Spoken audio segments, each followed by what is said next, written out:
يا عبادي الذين آمنوا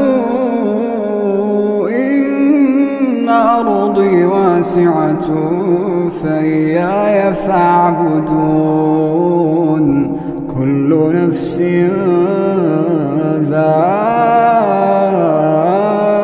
ذائقة الموت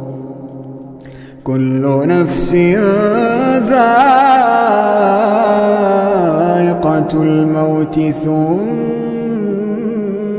إلينا ترجعون